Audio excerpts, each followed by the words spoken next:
प्रदोष सोमवार एक ही दिन पड़ रहा है। यहाँ के लोग त्रिवेणी का स्नान करने के लिए प्रयाग जाते हैं, पर मेरे भोलेनाथ ने पूरी त्रिवेणी यहीं बना दी है। सोमवार की प्रदोष पड़ती है तो शंकर भगवान कैलाश पर निवास करते हैं। हमारे यहाँ कहते हैं सोमवार की जो प्रदोष पड़ती है वो इच्छा पूर्ति करती है। मान लो आप प्रदोष का व्रत नहीं कर सकते, आप अगर व्रत नहीं कर सकते तो प्रदोष के दिन, प्रदोष काल में शाम का समय सूर्यास्त का कुछ पल, कुछ घड़ी के पहले से लेकर बाद तक का प्रदोष काल के अंतर्गत आप शंकर जी के मंदिर में जाकर 1 लोटा पानी 5 बेलपत्र भी अगर समर्पित करते हैं तो संपूर्ण प्रदोष का फल आपके भाग्य में प्रबल हो जाए। एक निवेदन सभी श्रोता बहन भाइयों से, कथा आस्था चैनल पर जो सुन रहे हैं, फेसबुक यूट्यूब पर जो सुन रहे हैं और पंडाल में बैठकर जो सुन रहे हैं, जिस दिन दिल से हारो ना, थोड़ी तकलीफों में अगर घिर जाओ, तकलीफें आ जाए, कष्ट आ जाए, तकलीफें जिस दिन तुम्हारे भीतर बहुत ज्यादा मात्रा में आ जाए, उस दिन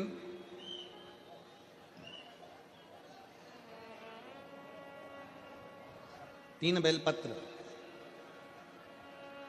एक बेलपत्र में पीला चंदन, बीच वाली पत्ती। जिस दिन तुम्हें लगे कि मैं बहुत दुखी चल रही हूं और मेरा काम हो ही नहीं रहा, बहुत तकलीफ की जिंदगी चल रही है, कोई हाथ पकड़ने वाला नहीं है, कोई संभालने वाला नहीं है और बहुत तकलीफ हो रही, बहुत तकलीफ।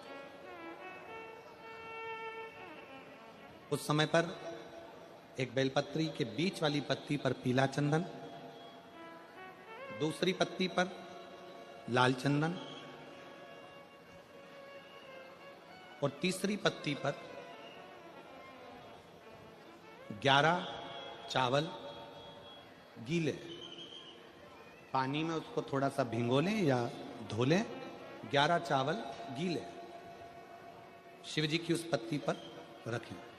सबसे पहला पीला चंदन का बेलपत्र, दूसरे नंबर पर लाल चंदन का बेलपत्र, तीसरे नंबर पर जो 11 चावल आपने धोकर रखे हैं वो हाथ की हथेली में रखना है और हाथ की हथेली में रखकर अपनी कामना कर कर भगवान शंकर से विनय कर कर पंचाक्षर मंत्र नमः शिवाय या षडाक्षर मंत्र ओम नमः शिवाय या श्री शिवाय नमस्तुभ्यम बोलकर उस बेलपत्र पर सीधे हाथ में रखकर उल्टे हाथ का स्पर्श कर कर बाबा से अपने मन के भाव कहकर शंकर के शिवलिंग पर उसे समर्पित कर दीजिए। 1 ही लोटा जल, जहां से जल बहता है अशोक सुंदरी वाली जगह, 1 ही लोटा जल, जहां से जल बहता है उस जल बहने वाली जगह पर 3 बार उस जल को अपनी कामना कर कर श्री शिवाय नमस्तुभ्यम या पंचाक्षर मंत्र या षडाक्षर मंत्र बोलकर 3 बार उस स्थान पर गिरा दीजिए। गिराने के बाद में बाबा से विनय कर कर अक्षत वाली जो बेलपत्र है, एक बेलपत्र और एक अक्षत उसमें से अपने लिए लेकर आ जाओ। उसको 2 महीना 3 महीना अपने घर में रखिए। जितना भी दुख है धीरे धीरे बाबा समाप्त कर कर खुशियां घर में लेकर आता ही है। दुख समाप्त होगा, खुशियां घर में आएगी जरूर। जो बेटियां ससुराल में दुखी हैं, बहुत कष्ट में हैं, या आपस में सामंजस्य पति पत्नी का नहीं बन रहा है या कोई विवादित वाली बात है, तो निवेदन है तलाक पर बात को लेकर मत जाना। एक बार बाबा देवाधिदेव महादेव का एक भाव जरूर प्रकट करना। महाराज श्री अवधूतेश्वर महादेव का नाम लेते। कौन से महादेव? अवधूतेश्वर महादेव का नाम लेकर थोड़ी सी मूंग, हरी जो मूंग होती है, उस मूंग को गला लीजिए पानी में। गलाने के बाद में उस मूंग को शिव मंदिर में ले जाकर भगवान जो नंदीश्वर विराजमान होते हैं वहां रखकर 7 बेलपत्र उस मूंग पर चढ़ा दीजिए। चढ़ाकर बेलपत्र मेरे देवाधिदेव महादेव को अवधूतेश्वर महादेव के नाम से समर्पित कर दीजिए। वो मूंग उठाकर गौशाला में या आपके रोड पर कोई नंदी दिख जाए या गौशाला में कोई नंदीश्वर हो तो उस नंदी को वो मूंग खिला दीजिए थोड़ी सी। 3 या 4 प्रदोष करोगे, तलाक तक बात नहीं पहुंचेगी, आपस में प्रेम बढ़ जाएगा, बेटी को सम्मान मिलना प्रारंभ हो जाएगा और टेंशन समाप्त हो, परिवार नहीं टूटेगा। जिस महीने में जो प्रदोष पड़ा करे, जब प्रदोष पड़े बन सके 1 बेलपत्र, बन सके 5 बेलपत्र, शमी पत्र, हरे मूंग,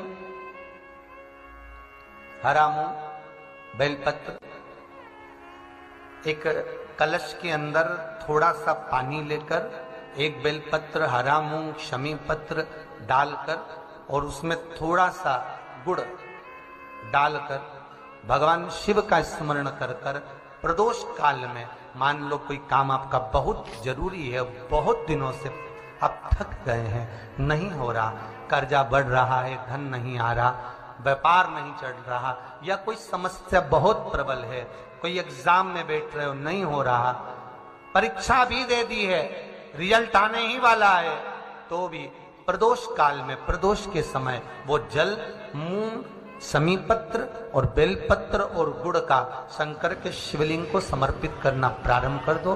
2 या 3 प्रदोष करोगे, बाबा आपकी मनोकामना शीघ्र पूर्ण कर देगा। 2 या 3 करो, बाबा करें। बहुत तकलीफ है, दुख की जिंदगी चल रही है, कोई परिवार में बेटे हैं, बहुएं हैं, बेटियां हैं, सब प्रयास कर रहे हैं, बेटे भी प्रयास कर रहे हैं, बहू भी प्रयास कर रही है, बेटी भी प्रयास कर रही है कि मुझे कोई अच्छा जॉब मिल जाए, मैं उन्नति की सीढ़ी पर चढ़ जाऊं, मैं बहुत आगे बढ़ जाऊं। और बेटा बेटी बहुएं अगर आगे नहीं बढ़ पा रही है तो शिव महापुराण की कथा कहती है कि एक कार्य करिएगा, एक बेलपत्र लीजिए और 7 चावल के दाने इस बेलपत्र के मध्य वाली पत्ती पर रख लीजिए। जो बेटा बेटी बहुत प्रयास कर रहे हो, बहुत कंपटीशन एग्जाम दे रहे हो, बहुत मेहनत कर रहे हो और उसके बाद भी बहुओं का, बेटियों का, बेटों का अगर कहीं जॉब नहीं लग रहा और कहीं सिलेक्शन हो ही नहीं रहा और बहुत हार चुके हैं, तब एक बेलपत्र 7 चावल के दाने मध्य पत्ती पर 7 चावल के दाने, एक घिसे हुए चंदन की गोली, पीला चंदन को घिस कर उसकी एक गोली बनाए, एक गोली गोल कर शिवपिंडी जैसी, शिवलिंग जैसी गोली बनाकर उस चावल के दाने पर रख लो। एक स्थान पर रखकर घर के अंदर ही उसका पूजन कर लो। और पूजन करना है वही जो आप घर में सामग्री, आपके रोली, चावल, मोली, हल्दी, उससे पूजन कर कर, दिए से आरती कर कर, ऐसी कैसी ही बेलपत्र अशोक सुंदरी वाली जगह पर, थोड़ा समझिएगा, अशोक सुंदरी वाली जगह मतलब जहां से पानी बह रहा है उस ओर इस डंडी को रखना और ऐसी कैसी पत्ती अशोक सुंदरी वाली जगह पर रख दीजिए। ये किसी भी प्रदोष के दिन या किसी भी सोमवार की अष्टमी के दिन या किसी भी विशेष शिवरात्रि के दिन आप ये एक बार केवल करना है और अपने मन की कामना कर कर उसको रखकर बाबा को घी का 2 दिया लगाकर आ जाना है। मेरा भोलेनाथ आपका हाथ पकड़कर आपको कंपटीशन एग्जाम में विजय दिलाएगा। पर मेहनत करना नहीं छोड़ना, परिश्रम करना नहीं छोड़ना, संघर्ष करना मत छोड़ना। अपनी मेहनत को 4 गुना करना है, अपने परिश्रम को 4 गुना करना है, अपने कर्म की लगन को बढ़ाना है। जितने घंटे पढ़ाई करते थे उससे 2 घंटा और बढ़ाओ, जितनी मेहनत करते थे उससे 4 घंटा की मेहनत और बढ़ाओ। और साथ में 7 अक्षत एक चंदन, पीले चंदन की एक शिवलिंग जैसी आकृति, छोटा सा शिवलिंग जैसा भाग रखकर घर में उसका पूजन कर कर, घी का दिया से आरती लगाकर, बाबा की आराधना कर कर, दिल से कामना कर कर बाबा से वो ले जाकर ऐसे के सही पत्ता अशोक सुंदरी वाली जगह, अशोक कुंज सुंदरी की जगह जानते हो? ये जो जगह है, ये जो जगह दिख रही है, मेरा निवेदन है चैनल वालों से थोड़ा इसको दिखाने का प्रयास करें। ये जो जगह है, ये शिवलिंग है, इधर शिवलिंग है, और शिवलिंग के साइड में जो जगह होती है जहां से पानी बहता है उसको अशोक सुंदरी की जगह कहते हैं। तो इस स्थान पर इस बेलपत्र को, इस बेलपत्र की डंडी पानी बहते समय, बेलपत्र की डंडी है वो पानी बहने के स्थान पर हो, उसको रख दीजिए। 2 घी के दिए लगाकर, और घी के दिए का स्मरण करें। दोनों दिए गोल बत्ती के नहीं होंगे, दोनों दिए लंबी बत्ती के नहीं होंगे। जो 2 दिए आप लगाएंगे, एक गोल बत्ती का होगा, एक लंबी बत्ती का होगा। गोल बत्ती क्या बोलते हैं यहाँ पर? फूल बत्ती। यहाँ फूल बत्ती बोलते, तो गोल बत्ती मतलब फूल बत्ती, और लंबी बत्ती, लंबी वाली बत्ती। 2 दिए लगाना है, एक जगत जननी का, एक बाबा विश्वनाथ का। दोनों दिए आप रखकर बाबा को प्रार्थना कर कर दिल से आइए, मेरा शंकर आपकी कामना पूर्ण करेगा, और पत्र व्यासपीठ पर जरूर आए अवश्य। शिव को प्रिय है पुष्प में आंक का पुष्प, जो आंकड़े का पुष्प होता है शंकर को बड़ा प्रिय है। और दूसरे नंबर पर शंकर को प्रिय है शमी का पुष्प, बहुत ध्यान देना महाराज। तीसरे नंबर पर शंकर को प्रिय है महाराज सरसों का पुष्प। सरसों होती है ना, जो राई अपन बोते हैं, सरसों बोते हैं, उसमें पीले कलर का जो पुष्प लगता है। हमारा तो निवेदन रहता है जब तक सरसों आए तो प्रयास करा करो कि सरसों के 108 पुष्प शंकर भगवान पर चढ़ाना प्रारंभ कर दो। महाराज ये पक्का है कि वर्ष भर कोई बड़ी बीमारी आपको घेर नहीं सकती अगर सरसों के फूल शिव को चढ़ रहे हैं तो। और प्रयास करना कि सरसों का जो पुष्प होता है, सरसों का जो फूल होता है महाराज, अगर कोई व्यक्ति को किडनी या लीवर से जुड़ी हुई कोई तकलीफ होती है, या किसी व्यक्ति का एक्सीडेंट हो गया होता है और उसका कोई अंग रह गया हो, कोई शरीर का कोई भाग रह गया और वो काम नहीं कर रहा हो, जैसे किसी के पांव रह जाते हैं एक्सीडेंट के बाद, किसी का हाथ रह जाता है, या कोई अंग काम नहीं कर रहा हो, वहां ब्लड पहुंच नहीं रहा हो, वो जगह एकदम सुन्न हो गई हो, खाली पड़ गई हो, तो उसके लिए शिव महापुराण की कथा कहती है कि सरसों के पुष्प 11 शंकर जी के राइट भाग में, जहां शिव जी के गण दरवाजे के द्वारपाल मणिभद्र जिस जगह पर निवास करते हैं, कौन निवास करते हैं? मणिभद्र। शंकर जी के दरवाजे के द्वारपाल हैं मणिभद्र जी। तो मणिभद्र दरवाजे के द्वारपाल में राइट भाग में मणिभद्र जी विराजते हैं। मतलब राइट भाग कौन सा हुआ? जब आप मंदिर से बाहर निकलेंगे तो राइट भाग, मंदिर में प्रवेश करेंगे जब राइट नहीं होना चाहिए, आप मंदिर से जब जाएं तो राइट भाग। मतलब आप मंदिर से राइट से जाएंगे तो शंकर जी का भी राइट हो जाएगा, क्योंकि शिव जी ऐसे बैठे हैं तो शंकर जी का भी राइट हो गया, देवता उनका भी राइट हो गया, तो राइट भाग सीधा हाथ मणिभद्र जी का स्थान। 11 सरसों के पुष्प मणिभद्र के उस द्वार पर आप रख दीजिए, और मणिभद्र के द्वार पर रखकर अंदर जाकर 108 वापिस जब आप बाहर निकल रहे हैं, ये पुष्प आप रखने के बाद एक बार बाहर जाएंगे, फिर वापिस आएंगे मणिभद्र रखने के बाद, और अंदर जाकर 108 सरसों के पुष्प शंकर को समर्पित करेंगे महाराज। उस सरसों के पुष्प जो शिव जी को आप समर्पित कर रहे हैं उसको वापस लेकर आएंगे, श्री शिवाय नमस्तुभ्यम बोलकर उस सरसों के पुष्प को महाराज सरसों के तेल की बोतल में उसको डाल लीजिए। शंकर भगवान को किसी भी प्रदोष में, शाम के समय प्रदोष काल में उस तेल को वापस ले जाकर चढ़ा दीजिए शिव जी को, उसको वापस लेकर आ जाइए। उस तेल का प्रयोग आप नाभि में डालिए, और जो शरीर काम नहीं कर रहा उस स्थान पर कम से कम 15 दिन 20 दिन तक उसकी मालिश करना प्रारंभ करिए। बाबा चाहेगा तो चलाने का प्रयास कर देगा और वो अंग, वो शरीर काम करने लगेगा। मणिभद्र का स्मरण, श्री शिवाय नमस्तुभ्यम, सब बोलिए एक बार जमकर, श्री अरे पहले बोल दिया, हमारे साथ तो बोलो, श्री शिवाय नमस्तुभ्यम।